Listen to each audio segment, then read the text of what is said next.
Hello everyone, स्वागत है आप सभी का पीसीएस वाई तरुण चैनल पर। जैसे कि आप सभी को पता है कि एमपीपीएससी को ध्यान में रखते हुए हम टेस्ट सीरीज लगा रहे हैं और आज की हमारी टेस्ट सीरीज यहाँ पर एसएमजी की लग रही है और ज्योग्राफी की टेस्ट सीरीज को लगा रहे हैं। पिछली वीडियो हम कई सारी बना चुके हैं, आप सभी लोग एग्जाम की पर्पज से देख भी रहे हो। हालांकि आज की जो टेस्ट सीरीज होगी यहाँ पर बहुत ज्यादा महत्वपूर्ण है, क्योंकि एक तो ज्योग्राफी से है और इससे क्वेश्चन आपके बनते ही बनते हैं और इससे बाहर जो है नहीं निकलते हैं। चलिए पहले क्वेश्चन की बात करेंगे, बट एक छोटा सा अपडेट है। अगर आप सभी को इसकी पीडीएफ डाउनलोड करना है तो हमारा ऐप आ चुका है जिसका नाम यूपीएससी नट है। डिस्क्रिप्शन में हमने लिंक दे दिया है, वहां से ऐप पर जाके आप जो है टेस्ट सीरीज की जितनी भी पीडीएफ है डाउनलोड कर सकते हो और प्रिंट आउट जो है निकलवा सकते हो। अब आप कहोगे सर इसकी ही टेस्ट सीरीज की पीडीएफ मिलेगी? सभी नहीं, आकार की, एसएमजे, एमजीआईसीएस, सफलता, चैंपियन कर्मा इत्यादि कोचिंगों की जो है टेस्ट सीरीज आपको मिल जाती है, तो वहां पर आप जाके चेकआउट कर लीजिएगा। क्वेश्चन आता है आईपीसीसी की स्थापना कब हुई थी? तो आईपीसीसी की स्थापना की बात करें, inter governmental panel on climate change की स्थापना कब की गई थी? तो 1988 में आईपीसीसी की स्थापना की गई थी। संयुक्त राष्ट्र और विश्व मौसम संगठन ने दोनों ने मिलकर 1988 में इसको आईपीसीसी को बनाया था, ताकि क्या हो सके, जलवायु परिवर्तन पर वैज्ञानिकों की जानकारी को उपलब्ध करवाया जा सके। इसके लिए आईपीसीसी की स्थापना संयुक्त राष्ट्र और विश्व मौसम संगठन के द्वारा की गई थी 1988 में। पेरिस समझौता का जो लक्ष्य है वो वैश्विक तापमान वृद्धि को किस सीमा तक रोकता है? पेरिस समझौता पेरिस समझौता जो हुआ था उसका पूछ रहा है कि जो वर्ल्ड के लेवल पर जो तापमान टेम्परेचर में जो वृद्धि होती है वो कितने तक रोकने का लक्ष्य है। तो पेरिस समझौता सबसे पहले तो बात आ जाए तो 2015 में हुआ था और 2 डिग्री सेल्सियस से नीचे करने का जो है तापमान को लक्ष्य रखा गया है। नेक्स्ट क्वेश्चन आता है क्योटो प्रोटोकॉल कब लागू हुआ था? भाई क्योटो प्रोटोकॉल की बात की जा रही, कब लागू हुआ? तो आप कहेंगे क्योटो प्रोटोकॉल वैसे 1997 में साइन हुआ था, लेकिन इसे 2005 में लागू किया गया था। तो दोनों ऑप्शनों को ध्यान रखना है, कभी आ जाए कि प्रोटो प्रोटोकॉल पर साइन कब हुए, तो 1997 में हुए थे, लेकिन जैसे ही बात की जाए कि लागू कब हुआ, तब आप कहेंगे 2005 में जाके लागू हुआ था। भारत ने राष्ट्रीय कार्य योजना जलवायु परिवर्तन पर एनएपीसीसी किस वर्ष शुरू की थी? तो national action plan on climate change की बात किया रही कि भारत के द्वारा कब शुरू की गई थी? आपका ऑप्शन रहेगा 2008 में भारत सरकार के द्वारा शुरुआत की गई थी।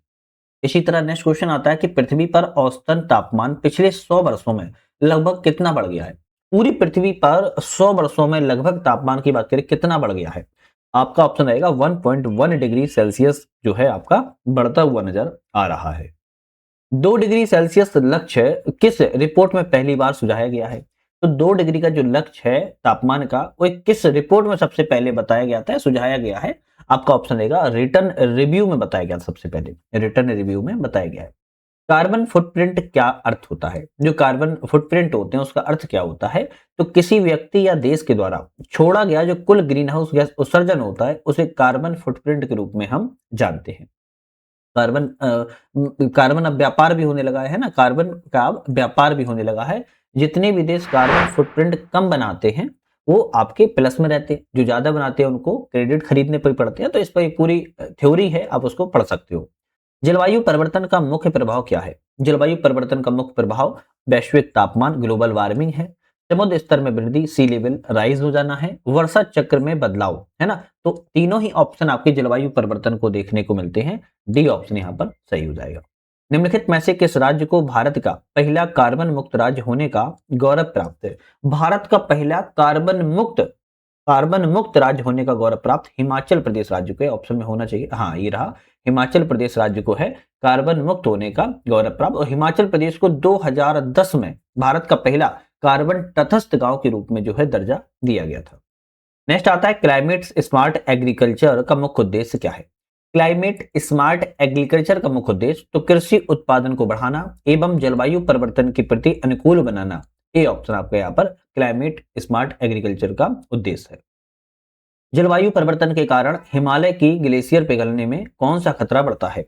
जलवायु परिवर्तन जितने भी कारण हो रहे हैं और हिमालय के ग्लेशियर पिघलने का एक कौन सा खतरा बढ़ता नजर आ रहा है? तो ग्लेशियर झील जो होते हैं विस्फोट बाढ़ देखने को मिल जाती है, एकदम फ्लस्ट हो रहा है ना।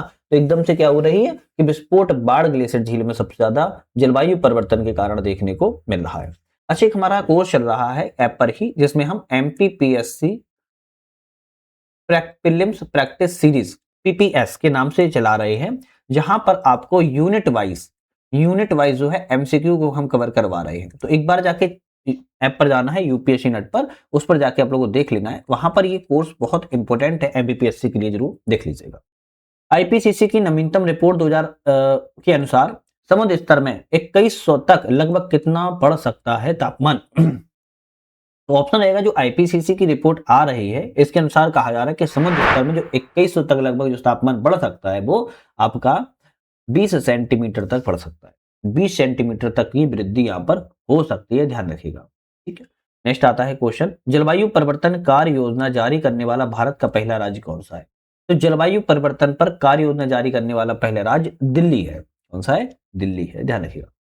चलिए नेक्स्ट क्वेश्चन आता है, ब्लू कार्बन, जो ब्लू कार्बन शब्द किससे जुड़ा हुआ है? तो ब्लू कार्बन शब्द जिसके नाम में ही छुपा हुआ है, समुद्री पारिस्थितिकी तंत्र के द्वारा जो अवशोषित कार्बन होता है उसे ब्लू कार्बन के तौर पर हम देखते हैं। अब इसमें मैंग्रोव, सीग्रास, सॉल्ट मार्सेज इत्यादि पारिस्थितिकी तंत्र को ब्लू कार्बन के रूप में जाना जाता है। क्लाइमेट रेजिलियंस का मतलब क्या होता है? तो क्लाइमेट रेजिलियंस का मतलब की बात की जा रही है, तो जलवायु परिवर्तन से बचने की क्षमता को क्लाइमेट रेजिलियंस कहते हैं, ध्यान रखिएगा। नेक्स्ट आता है, दिसंबर 2022 में कौन सा राज्य अपना जलवायु परिवर्तन मिशन शुरू करने वाला देश का पहला राज्य बन गया है? तो भारत में ही एक ऐसा राज्य है जो कि जलवायु परिवर्तन मिशन शुरू करने वाला पहला राज्य बना है, आप कहेंगे तमिलनाडु राज्य बना है। नेक्स्ट क्वेश्चन आता है, भारत का पहला जलवायु परिवर्तन शोध स्टेशन कहां पर स्थापित किया गया? तो जलवायु परिवर्तन पर शोध स्टेशन की बात की जा रही है कि भारत में कहां पर स्थापित किया गया था? 8 अप्रैल 2025 को 8 अप्रैल 2025 को ऊधमपुर जम्मू कश्मीर में स्थापित किया गया था। कभी आ जाए तो 8 अप्रैल 2025 को जो है स्थापित किया गया है। कहां पर? ऊधमपुर जम्मू कश्मीर में। नेक्स्ट क्वेश्चन की तरफ पढ़ेंगे, अल नीनो एवं ला नीना की निगरानी के लिए कौन सा संगठन प्रमुख है? जो अल नीनो और ला नीना एक वैश्विक भूमंडलीय क्रियाएं हैं, तो यहां पर कह रहा है कि कौन सा संगठन इसका क्या करता है, इसको निगरानी के तौर पर रखता है? आप कहेंगे एनसीईआई एवं एनओएए, ये दोनों ही संगठन आपके कैसे हैं जो निगरानी करते हैं।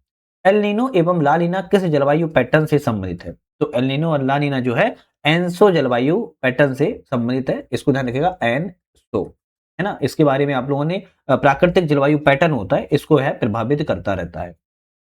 इस संगठन ने एल नीनो और ला नीना स्थितियों के उभरने की भविष्यवाणी करने के लिए एक नया उपकरण जो है विकसित किया हुआ है, तो इनकोइस इनकोइस है ना, इनकोइस संगठन ने जो है किया हुआ है। एल नीनो एवं ला नीना की भविष्यवाणी किस तकनीक से की जाती है? तो अब पूछ रहा है किस तकनीक से की जाती है, तो उपग्रह डेटा से की जाती है, सैटेलाइट डेटा से, और महासागरीय मॉडल से की जाती है, ओशियन मॉडल से। तो ऑप्शन ए रहेगा, आप सभी को पता होगा ये पूर्वगामी भविष्यवाणी होती है, पूर्व भविष्यवाणी होती है, और इनको उपग्रह डेटा और महासागरीय मॉडल के द्वारा जो है पूरी भविष्यवाणी को किया जाता है। एल नीनो के मापन हेतु प्रयुक्त तकनीक कौन सी है? तो आप कहेंगे पिलम। क्या होती है? पिलम जो होती है वो अक्सर समुद्र की भाषा में माना जाता है, किसी भी अन्य भाषा की तरह बुआई के चिन्हों को क्या किया जाता है? पढ़ना सीखना, समुद्री नौवहन सुरक्षा को समझने की कुंजी होती है, जिसे पिलवा या बुआई के नाम से जो है जानते हैं। चलिए नेक्स्ट आता है कि ओएनआई का मुख्य उपयोग कहां पर होता है? तो ओएनआई का मुख्य उपयोग क्या है? तो आप कहेंगे ओएनआई का जो मुख्य उपयोग है, अल नीनो की घटनाओं को मापन करना और पूर्वानुमान लगाने, जो आने वाली घटनाएं हैं उसका अनुमान लगाने के लिए उसका मुख्य उपयोग ओएनआई का किया जाता है। महासागरीय नीनो सूचकांक जिसे कहते हैं ओएनआई को। 1997-98 की अल नीनो घटना के दौरान मध्य पश्चिम अमेरिका में रिकॉर्ड तोड़ गर्मी को किस नाम से जाना गया था? तो आप कहेंगे शीत विहीन वर्ष के रूप में, शीत विहीन वर्ष के रूप में जो है जाना गया था। एल नीनो से उत्पन्न वैश्विक मौसम परिवर्तन को मापने के लिए कौन सा सूचकांक प्रयोग किया जाता है? तो आपका ऑप्शन रहना चाहिए ओएनआई, अभी बताया था है ना, ओशियनिक नीनो इंडेक्स को जो है के द्वारा मापन किया जाता है। एमओसी का मतलब क्या होता है? महासागरीय कन्वेयर बेल्ट का एक पूरा चक्कर करने के लिए लगभग कितना समय लगता है? तो कन्वेयर बेल्ट को अगर पूरा करने के लिए समय लगता है तो 1000 वर्ष का समय जो है लग जाता है कम से कम। एल नीनो एवं ला नीना के अध्ययन में कौन सा अंतरराष्ट्रीय प्रोजेक्ट प्रमुख है? तो टोगा नाम से होगा, TOGA, toga, tropical ocean global atmosphere. तो टोगा नाम से है और ये बहुत ज्यादा प्रमुख है और ये इंपोर्टेंट भी है। ला नीना के कारण कौन सी प्राकृतिक आपदा अधिक होती है? तो ला नीना के कारण सबसे ज्यादा प्राकृतिक आपदा आती है, वो बाढ़ आती है, फ्लड होता है। ध्यान रखिएगा, ला नीना जो होता है, अच्छे से याद रख लो, ला नीना जो होता है वो क्या लाता है? बाढ़ के लिए जाना जाता है। एल नीनो जो होता है वो कौन सी प्राकृतिक आपदा? तो आप कहेंगे सूखा, सूखा के लिए, है ना। तो एल नीनो की आ जाए तो आप कहेंगे सूखा, ला लीना आ जाए तो आप कहेंगे बाढ़, ध्यान रखिएगा। पश्चिमी विक्षोभ भारत में मुख्यतः किस मौसम को प्रभावित करते हैं?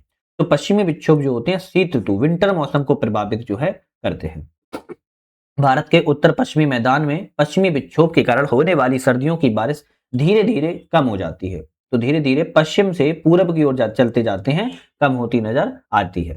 नेक्स्ट क्वेश्चन आता है, पश्चिमी विक्षोभ का निर्माण किस प्रक्रिया से जुड़ा हुआ है? तो पश्चिमी विक्षोभ का जो निर्माण है वो आपके साइक्लोनियस प्रक्रिया से जो है जुड़ा हुआ है। तो बी ऑप्शन आपके यहाँ पर करेक्ट है, एक भूमध्य सागरीय परिघटना या घटना है। नेक्स्ट क्वेश्चन आता है कि भारत के लिए पश्चिमी विक्षोभ का मुख्य कृषि में महत्व क्या होता है? तो जो रबी की फसल भारत में होती है वो नमी उपलब्ध करवाती है, ये सबसे बड़ा एक कारण देखने को मिलता है, जिसमें गेहूं, चना, है ना, जौ जैसी रबी फसलों के लिए महत्वपूर्ण माना जाता है। पश्चिमी विक्षोभ उत्तर पश्चिम भारत में शीत ऋतु की वर्षा के लिए जिम्मेदार है। कह रहा है कि जो पश्चिमी विक्षोभ है वो उत्तर पश्चिमी भारत में शीत ऋतु की वर्षा के लिए जिम्मेदार है। क्या ये सही है? तो हम कहेंगे बिल्कुल बात ठीक कह रहा है। कारण है ये अटलांटिक महासागर से सीधे होकर भारतीय उपमहाद्वीप तक पहुंचते हैं। तो अटलांटिक महासागर से नहीं बल्कि भूमध्य सागर से, तो हम कहेंगे दूसरा गलत है। तो केवल ए सही है, जबकि आर ऑप्शन यहाँ पर गलत है। चलिए नेक्स्ट क्वेश्चन बात की जाए, पश्चिमी विक्षोभ का सबसे प्रतिकूल प्रभाव क्या होता है?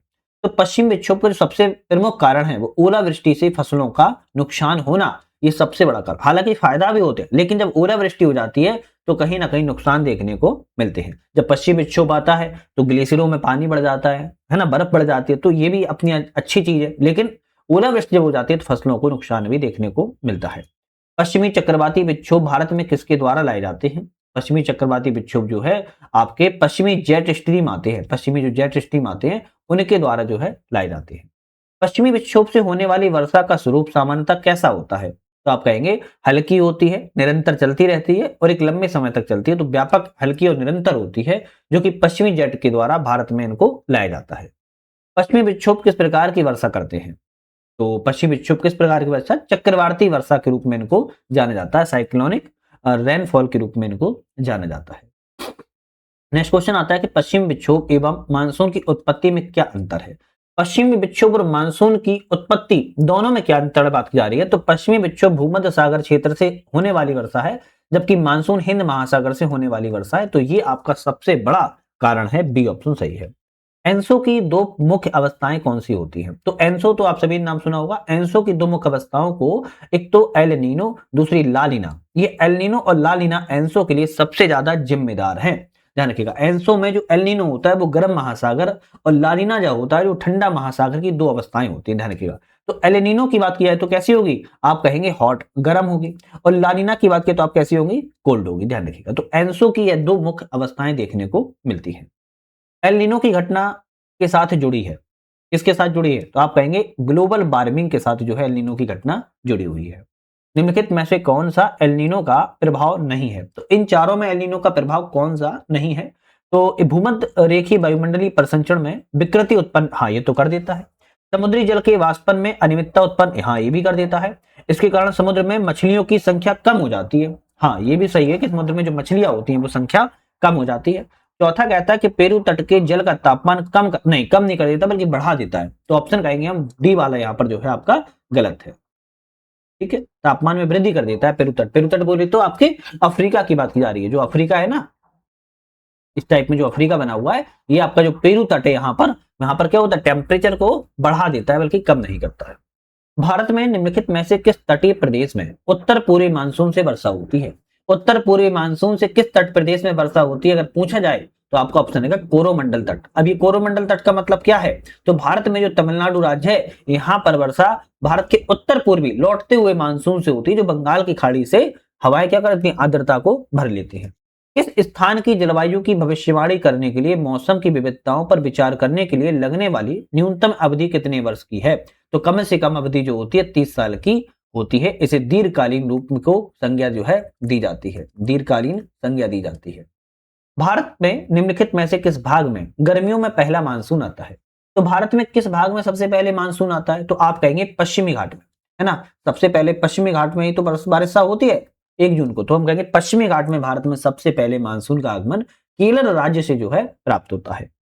नेक्स्ट आता है कि भारतीय मानसून के संदर्भ में निम्नलिखित कथनों पर विचार कीजिए। चलिए विचार कर लेते हैं। क्या विचार करना है?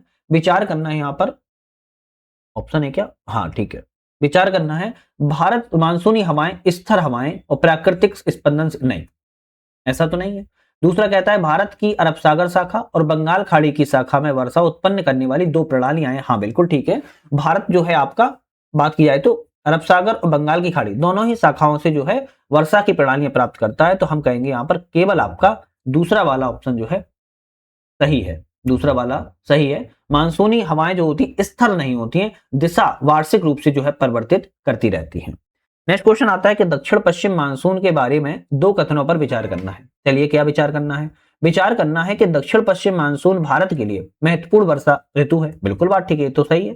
कारण कथन कहता है कि ऋतु अरब सागर एवं बंगाल की खाड़ी की पवनों के कारण मानसून की जो शुरुआत होती है और आगे बढ़ती है, हाँ बिल्कुल सही है, तो दोनों ही सही है, तो हम कहेंगे सी वाला, ए और बी दोनों सही है।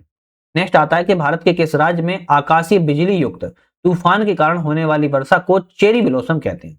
तो सीधी सी बात यह कही जा रही है कि चेरी ब्लॉसम किस राज्य में जानी जाती है आकाशीय बिजली की घटना, तो आप कहेंगे चेरी ब्लॉसम जो आकाशीय घटना है कर्नाटक राज्य में जानी जाती है।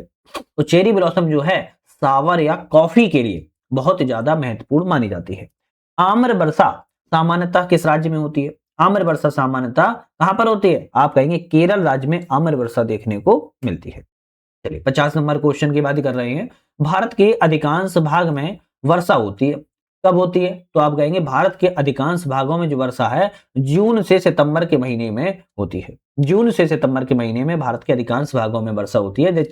दक्षिण पश्चिमी साउथ वेस्ट मानसून वर्षा के रूप में इसको जानते हैं, ध्यान रखिएगा। चलिए 51 नंबर क्वेश्चन आता है। छोटी सी रिक्वेस्ट रहती है आप लोगों से कि चैनल पे नए हो सब्सक्राइब लाइक शेयर कर लीजिएगा, अच्छा लगता है, मोटिवेशन मिलता है। आपके पास बहुत सारे ग्रुप होते हैं, पढ़ने वाले बच्चे उसमें ज्वाइन होते हैं, तो आप उन सभी पर लिंक वगैरह शेयर कर दिया करो, है ना यार, इतना तो आप लोग कर ही सकते हो।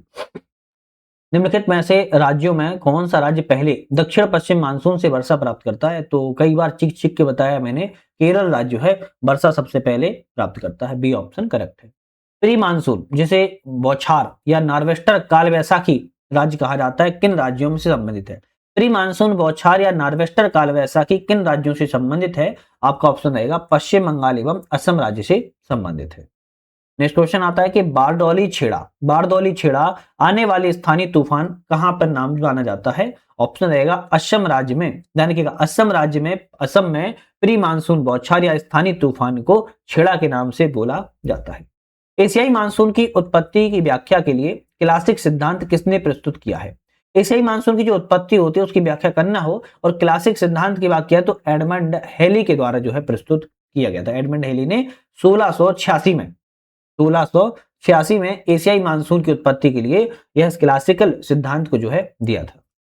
इन ऋतुओं को उस क्रम में व्यवस्थित कीजिए जिस क्रम में भारत में मार्च से फरवरी तक आती है। तो ऐसी कौन सा क्रम है? तो सबसे पहले क्रमों की अगर बात की जाए तो हम देखेंगे सबसे पहले वसंत ऋतु आती है, फिर इसके बाद गर्मी आती है, तदुपरांत मानसून वर्षा होती है, फिर इसके बाद क्या होती है? शरद ऋतु आती है, फिर इसके बाद सर्दी आती है। तो हम कहेंगे यहाँ पर 2 5 3 1 4 बी ऑप्शन आपका यहाँ पर जो है करेक्ट हो जाएगा। ठीक है। एल नीनो का अर्थ क्या होता है? तो एल नीनो का अर्थ की बात करें तो स्पेनिश भाषा का शब्द है और जिसका अर्थ होता है चाइल्ड क्रिस्ट जो है इसका अर्थ होता है एल नीनो का, ध्यान रखिएगा। एल नीनो धारा निम्नलिखित में से किस महासागरीय तट के किनारे प्रवाहित होती है? तो ये क्वेश्चन का आंसर वैसे आप लोग भी बता सकते हो, लेकिन फिर भी दक्षिण अमेरिका का जो पश्चिमी तट है, अभी अपने आपको मैप के माध्यम से बताया भी था, दक्षिण अमेरिका का जो पश्चिमी वाला तट है वहां पर आपका ये वाला जो तट है वेस्ट वाला, तो यहां पर आपका जो है दक्षिण अमेरिका में एल नीनो की धारा सबसे ज्यादा जो है प्रवाहित होती है। ठीक है, और ये गर्म धारा के रूप में जानी जाती है। एल नीनो की धारा की प्रवृत्ति कैसी है? आप कहेंगे गर्म धारा है। कैसी है? गर्म धारा है। ला नीना का अर्थ क्या होता है? तो स्पेनिश शब्द ये भी है, ला नीना का जो अर्थ होता है लिटिल गर्ल, एक छोटी लड़की अर्थ होता है, ध्यान रखिएगा, है ना, ला नीना का अर्थ। चलिए नेक्स्ट बात की जाए, ला नीना धारा निम्नलिखित में से किस महासागरीय तट के किनारे प्रवाहित होती है? तो ऑप्शन आ जाए कि ला नीना धारा कहां प्रवाहित होती है, तब आप कहेंगे प्रशांत महासागर में। कहां पर? प्रशांत ओशियन में, पैसिफिक ओशियन में, प्रशांत महासागर में ला नीना की धारा जो है प्रवाहित होती है, ध्यान रखिएगा। और एक ठंडी धारा है, कभी ये भी क्वेश्चन आए तो कैसी है? ठंडी धारा है। निम्नलिखित कथनों पर विचार करना है। चलिए विचार कर लेते हैं और इनमें से कौन सा ऑप्शन सही है। ला नीना के समय समुद्र में ठंडा पानी सतह पर आता है, बिल्कुल बात ठीक है। लानिना के भारतीय मानसून को मजबूत करता है। हाँ, ये भी सही है। अल नीनो के समय में व्यापारिक हवाएं कमजोर पड़ जाती हैं और गर्म पानी समुद्र में पूर्व की ओर चलती है। हाँ, ये सही बात है। तो हम कहेंगे डी ऑप्शन रहेगा। सभी ऑप्शन जो है आपके लानिना और एल नीनो के बारे में करेक्ट है। उष्णकटिबंधीय प्रशांत महासागर के वायुमंडल दाब में परिवर्तन को क्या कहते हैं? उष्णकटिबंधीय प्रशांत महासागर है, उस वायुमंडलीय जो प्रेशर लगता है आपके उस एटमॉस्फेरिक जो प्रेशर होता है उस परिवर्तन को क्या कहते हैं?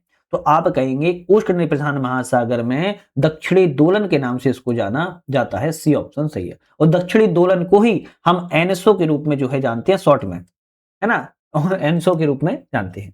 चलिए, इंडियन ओशन डायपोल, ये शाम से आप बहुत सारे लोग परिचित होंगे या नहीं होंगे पता नहीं। इंडियन ओशन डायपोल के बारे में विचार करें, कौन सा कथन सही है? चलिए बात कर लेते हैं पहले। तो इंडियन ओशन डायपोल एक परिघटना है जो उष्णकटिबंधीय पश्चिमी हिंद महासागर और उष्णकटिबंधीय पूर्वी प्रशांत महासागर के बीच सागर पृष्ठ तापमान के अंतर को विशेषित करती है। तो सबसे पहले तो ये क्या लिखा है भाई? गलत लिखा है ना, गलत लिखा है। क्यों? क्योंकि हिंद महासागर के यह द्विध्रुव के रूप में इसको जाना जाता है, पहली बात तो, और यह हिंद महासागर से संबंधित है, तो पहला गलत हो गया। इंडियन ओशियन डायपोल परिघटना मानसून एल नीनो के असर को प्रभावित जो है कर सकती है। तो पूछ रहा है कौन सा कथन सही है, तो केवल दूसरा ही वाला सही रहेगा, जबकि पहला ऑप्शन यहाँ पर जो है गलत था। नेक्स्ट होता क्वेश्चन आता है एल नीनो के बारे में कौन सा कथन सही है? तो एल नीनो के बारे में पूछ रहा है, एल नीनो का प्रभाव सामान्यतः हर 2 से 7 वर्ष में होता है, बिल्कुल ठीक है। पश्चिमी प्रशांत महासागर क्षेत्रों में सूखा लाता है, बिल्कुल ठीक है। मूंगा विरंजन के एल नीनो प्रभाव के कारण हो सकता है, जो मूंगा होते हैं वो एल नीनो के प्रभाव से हो सकती है विरंजन, हम कहेंगे सही है, डी रहेगा। तीनों ही ऑप्शन हमारे यहाँ पर करेक्ट है। नेक्स्ट क्वेश्चन की तरफ बढ़ते हैं। नेक्स्ट क्वेश्चन आता है, शब्द एनसो को सर गिलबर्ट वॉकर ने गढ़ा था, किस वर्ष गढ़ा था? आप कहेंगे 1924 में गढ़ा था, मतलब की व्याख्या की थी इसके द्वारा, गिलबर्ट वॉकर के द्वारा। दक्षिणी दोलन जिसे हम कहते हैं। एनसो के प्रभाव क्या होते हैं? दक्षिणी दोलन जो होता है एनसो जिसे कहते हैं, एनसो के प्रभाव क्या होते हैं? आप कहेंगे गंभीर सूखा एवं बाढ़ का कारण बन सकता है, सही है। खाद्य असुरक्षा, क्योंकि बाढ़ और सूखा पड़ेगा तो खाद्य असुरक्षा हो जाएगी, ये भी सही है। कुपोषण, मानव की स्वास्थ्य समस्याएं उत्पत्ति हो सकती है एनसो कारण, ये भी सही है। जब तीनों ही सही है तो डी ऑप्शन पर हम क्लिक करेंगे। लानिना के प्रभाव से संबंधित कथनों पर विचार करें। तो लानिना के संबंधित विचार पर क्या प्रभाव करना है? इक्वाडोर एवं पेरू में सूखा, पूर्वी प्रशांत क्षेत्र के कम तापमान, उच्च दबाव प्रदर्शित होता है, हम कहेंगे बिल्कुल बात ठीक है। फिर इसके बाद कह रहा है कि ऑस्ट्रेलिया में भारी बाढ़, पश्चिमी प्रशांत महासागर, हिंद महासागर, सोमालिया के तट से दूर उच्च तापमान और भारत में अच्छी बारिश होती है, ये भी सही है। तो आपके जब दोनों सही है तो सी वाला यहां पर जो है हम टिक कर देंगे। चलिए नेक्स्ट क्वेश्चन आता है, समुद्र की सतह का तापमान सामान्य से अधिक गर्म होने का क्या कारण है? तो आपका ऑप्शन रहेगा एल नीनो एक कारण देखने को मिलता है। समुद्र की सतह का तापमान सामान्य से अगर अधिक हो जाए और गर्म होने लगे तो आप मान लो एल नीनो आ गया। निम्नलिखित कथनों पर भारत का पश्चिमी विक्षोभ के प्रभाव के बारे में विचार करना है। पश्चिमी विक्षोभ के बारे में विचार करना है, कौन सा सही है? ये भूमध्य क्षेत्र से पश्चिमी प्रभाव द्वारा लाए सर्दियों के महीनों में मौसम की परिघटना है। तो ऑप्शन सही है, तो हम कहेंगे भाई ऑप्शन ये क्या है? ऑप्शन हाँ सही है, ऑप्शन ये सही, क्योंकि भूमध्य क्षेत्र से लाए जाते हैं और पश्चिमी प्रभाव के सर्दियों में लाते हैं, बिल्कुल ठीक है। दक्षिणी राज्यों के मौसम अरे नहीं, दक्षिणी राज्यों के उत्तर भारत के राज्यों को प्रभावित करेंगे, तो केवल पहला सही है, जबकि दूसरा ऑप्शन गलत है। भारत के उत्तर पश्चिमी मैदान में पश्चिमी विक्षोभ के कारण होने वाली शीतकालीन वर्षा कहां से धीरे धीरे कम हो जाती है? तो कहां से धीरे धीरे कम होगी? ऑप्शन रहेगा यह आपकी पश्चिम से जैसे ही पूर्व की ओर चलती जाती है कम होती नजर आती है। जलवायु परिवर्तन के इस प्रभाव में शामिल नहीं है, तो कौन सा शामिल नहीं है? उच्च तापमान शामिल है, वर्षा का पैटर्न में बदलाव शामिल है, वनीकरण शामिल नहीं है, वन्यजीव प्रजातियों को नुकसान शामिल है। तो वनीकरण जो है आपके जलवायु परिवर्तन में शामिल नहीं है। भारत सरकार के द्वारा जलवायु परिवर्तन पर राष्ट्रीय कार्य योजना NAPCC कब शुरू की गई थी? ऑप्शन रहेगा NAPCC की बात की जाए तो 2008 में इसकी शुरुआत को किया गया था। जलवायु परिवर्तन के कारण मानव पर क्या प्रभाव पड़ता है? तो जलवायु परिवर्तन के मानव पर जो प्रभाव है, श्वसन में मतलब सांस लेने में, हृदय संबंधी रोगों को बढ़ोतरी होती है, करेक्ट है। रोगों की जीवाणुओं में वृद्धि हो जाती है, ये भी सही है। रोग जीवाणु के अलग अलग प्रजातियों को जन्म दे रही है, ये भी सही है। तीनों ही ऑप्शन सही है जलवायु परिवर्तन के कारण, डी ऑप्शन करेक्ट हो जाएगा। जलवायु परिवर्तन के प्रभाव स्वरूप अभी तक सबसे गर्म दशक कौन सा है? दशक मतलब 10 सालों का ऐसा कौन सा ईयर है जो सबसे ज्यादा गर्म रहा है? तो आपका ऑप्शन रहना चाहिए सबसे ज्यादा गर्म 2009 से 2019 तक का जो दशक है अभी तक का सबसे गर्म दशक देखने को मिला है। और दूसरा सबसे साल पूछा है तो 2020 को बताया जा रहा है। दशक पूछा था, बता दिया है। कौन सा जलवायु परिवर्तन का संकेत नहीं है? इन सभी में जलवायु परिवर्तन का संकेत कौन सा नहीं है? वानस्पतिक संकेत है, हिमाई निम्न तापीय संकेतक है, विवर्तनिक संकेतक है, दीर्घकालिक परिवर्तन जो है जलवायु परिवर्तन के संकेतक के रूप में नहीं आते हैं। विश्वतीय पछुआ पवन सिद्धांत या गतिक संकल्पना का प्रतिपादन किसने किया? तो विश्वतीय पछुआ पवन सिद्धांत या गतिक आपकी डायनेमिक की कॉन्सेप्ट की बात करें किसके द्वारा दिया गया है, तो आप कहेंगे फिलोन महोदय के द्वारा दिया गया है, फिलोन ने दिया था। नेक्स्ट आता है उष्णकटिबंधीय पूर्वी जेट स्ट्रीम की उत्पत्ति कहां पर होती है? तो उष्णकटिबंधीय पूर्वी जेट स्ट्रीम की उत्पत्ति कहां पर होती है? तिब्बत के पठार पर होती है। कहां पर? तिब्बत के पठार पर होती है। जब ये हीट पकड़ जाता है तो तिब्बत के पठार पर पूर्वी जेट स्ट्रीम की उत्पत्ति होती है और अरब सागर की मस्किन में उतरती है। एल नीनो का सबसे प्रचंड रूप भारत में कब देखने को मिलता है? तो एल नीनो का जो सबसे प्रचंड रूप भारत में देखने को मिला है वह 1990 से 91 में देखने को मिला है। समुद्र में मछलियों की संख्या घट जाना किस मौसम तंत्र के कारण होता है? समुद्र में मछलियों की संख्या घट जाना एल नीनो एक सबसे बड़ा कारण देखने को मिलता है, जो कि पेरू तट के जल के तापमान को बढ़ाता है। एल नीनो किस धारा का विस्तार है? एल नीनो किस धारा का विस्तार माना जाता है? ऑप्शन रहेगा भूमध्य रेखीय उष्ण समुद्री धारा का विस्तार देखने को मिलता है। चलिए नेक्स्ट क्वेश्चन की बात करेंगे। भारतीय नीनो के नाम से किसे जाना जाता है? तो भाई इंडियन नैनो के नाम से कह रहा है किसे को जाना जाता है, तो भारतीय नीनो के नाम से आ जाए क्वेश्चन, आप कहेंगे प्रशांत महासागरीय द्विध्रुव, है ना? नहीं, हिंद महासागरीय द्विध्रुव को जाना जाता है ना, जैसे भारतीय नीनो के रूप में भी जाना जाता है हिंद महासागरीय द्विध्रुव, इंडियन ओशियन डाइपोल के नाम से भारतीय नीनो को जो है जाना जाता है। 81 क्वेश्चन आपका सही है। चलिए नेक्स्ट क्वेश्चन आता है, पश्चिमी हिंद महासागर का तापमान पूर्वी हिंद महासागर के सामान्य तापमान से अधिक किस स्थिति में होता है? तो आपको पता होगा, ये आपको मान लो, है ना, भारत ये आपका पश्चिमी हिंद महासागर हो जाएगा और ये आपका ईस्ट वाला हिंद महासागर हो जाएगा। तो कह रहा है कि पश्चिमी हिंद महासागर का तापमान पूर्वी हिंद महासागर के तापमान से अगर अधिक होता है तो किस स्थिति में देखने को मिलता है? ऑप्शन रहेगा सकारात्मक हिंद महासागरीय द्विध्रुव, जो पॉजिटिव इंडियन डाइपोल होता है, उस स्थिति में देखने को मिल जाता है। नेक्स्ट क्वेश्चन तरफ बढ़ेंगे। नेक्स्ट क्वेश्चन आता है, भारत में मानसून की शुरुआत आमतौर पर किस क्षेत्र से होती है? तो आप कहेंगे केरल क्षेत्र से होती है। भारतीय मानसून की औसत वर्षा वितरण में किस राज्य का हिस्सा सबसे अधिक वर्षा प्राप्त करता है? तो ऑप्शन क्या रहेगा? ऑप्शन रहेगा आपका जो मेघालय राज्य है वो सबसे ज्यादा वर्षा को प्राप्त जो है करता है। भारत में जलवायु परिवर्तन का सबसे प्रत्यक्ष प्रभाव किस क्षेत्र में देखा जाता है? तो प्रत्यक्ष प्रभाव की बात की जा रही है सिंचाई और कृषि के क्षेत्र में सबसे ज्यादा इरिगेशन एवं एग्रीकल्चर के क्षेत्र में जलवायु परिवर्तन का सीधा डायरेक्ट तौर पर जो है प्रभाव इफेक्ट को देखा जाता है, असर पड़ता है सीधा सीधा। जलवायु परिवर्तन किस बीमारी का खतरा सबसे अधिक बढ़ जाता है? जब जलवायु परिवर्तन होगा तो एक बीमारी है जो सबसे ज्यादा खतरा बढ़ जाएगा, मलेरिया एवं डेंगू का खतरा सबसे ज्यादा देखने को मिलता है। नेक्स्ट क्वेश्चन आता है, जलवायु परिवर्तन का जैव विविधता पर मुख्य प्रभाव कौन सा है? तो जैव विविधता की बात कर रही है कि जैव विविधता पर सबसे ज्यादा बायोडायवर्सिटी पर जो सबसे ज्यादा प्रभाव होगा तो प्रजातियों के निर्वासन एवं विलुप्ति का कारण सबसे ज्यादा इस कारण को देखने को मिलेगा। नेक्स्ट क्वेश्चन की बात की जाए, नेक्स्ट क्वेश्चन आता है कि जलवायु परिवर्तन पर ऊर्जा क्षेत्र पर सबसे गंभीर प्रभाव किस पर पड़ेगा? तो ऊर्जा के क्षेत्र पर सबसे ज्यादा गंभीर प्रभाव जल विद्युत हाइड्रो पावर पर पड़ेगा। आप सभी को पता होना चाहिए हाइड्रो पावर पर जो है पड़ेगा।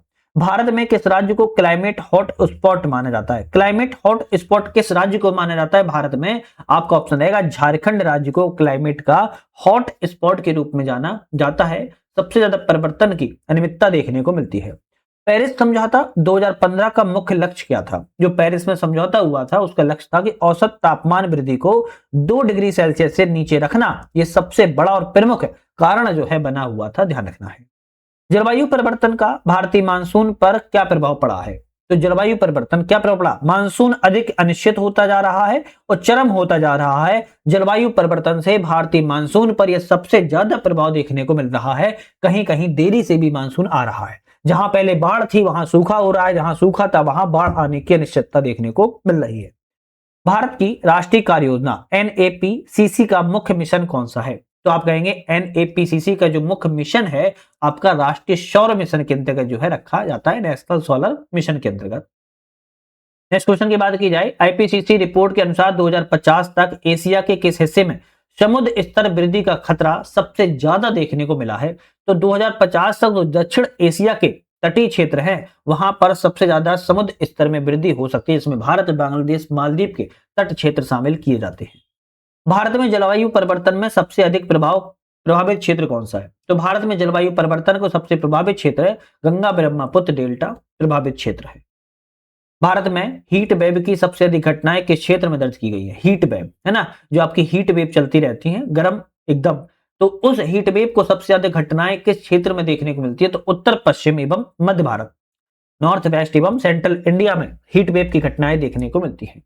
जलवायु परिवर्तन का प्रत्यक्ष प्रभाव किस नवीकरणीय ऊर्जा स्रोत पर नकारात्मक रूप से पड़ सकता है? तो जल विद्युत ऊर्जा पर पड़ सकता है, सभी को पता होगा। सौर ऊर्जा पर तो पड़ेगा नहीं, पवन ऊर्जा पर भी नहीं पड़ेगा, जल विद्युत ऊर्जा पर पड़ सकता है। यूएनईपी की रिपोर्ट के अनुसार जलवायु परिवर्तन से किस संसाधन पर ट्रिपल क्राइसिस का खतरा है? ट्रिपल क्राइसिस किसको कहते हैं? तो ट्रिपल क्राइसिस आपका आ जाए तो जल, ऊर्जा, भोजन, ये ऑप्शन रहेगा। इसको हम ट्रिपल क्राइसिस कहते हैं। वाटर, एनर्जी और फूड पर जलवायु परिवर्तन पर सीधे तौर पर खतरा जो है पड़ेगा। नेक्स्ट आता है, भारत के किस क्षेत्र में ग्लेशियर झील विस्फोट की घटनाएं सबसे अधिक देखने को मिल रही हैं? उत्तराखंड के हिमालयी क्षेत्र में जो है आपके सबसे ज्यादा ग्लेशियर झीलों की विस्फोट की घटनाएं देखने को मिल रही हैं। वैश्विक पहल जलवायु परिवर्तन के परिणामों से निपटने के लिए लॉस एंड डैमेज फंड से जुड़ा है। तो किससे जुड़ा हुआ है? आप कहेंगे COP27 से जुड़ा हुआ है। COP27 शर्म अल शेख सम्मेलन के साथ जो है जुड़ा हुआ है। इस टेस्ट सीरीज का अंतिम क्वेश्चन, जलवायु परिवर्तन का सामाजिक प्रभाव कौन सा है? तो जलवायु परिवर्तन सामाजिक प्रभाव जल संघर्ष और पलायन, ये सबसे ज्यादा देखने को मिल रहा है। तो आज हमने यहाँ पर 100 क्वेश्चनों की पूरी बात कर ली है। इसी तरीके की टेस्ट हमारी बहुत सारी आपकी लग रही है चैनल पर, आप जाके देख सकते हो। आकार की लगा रहे हैं, MGICS की लगा रहे हैं, SMJ की लग रही है, और बाकी आपको ऐप पर हमारी सफलता, चैंपियन और कर्मा की भी आपको टेस्ट सीरीज हमारे UPSC नट ऐप पर मिल जाती है, और प्रिंट आउट आप इसका जो है PDF डाउनलोड करके निकलवा सकते हो। चैनल की डिस्क्रिप्शन में हमने लिंक दे दिया है ऐप को, आप वहां से जाके डाउनलोड जरूर कर लीजिएगा। बाकी हम सिलेक्शन तक, परीक्षा धाम, यूनिट 10 सभी बुक पूरी कवर कर रहे हैं, आप जाके जरूर चैनल पर देख लीजिएगा।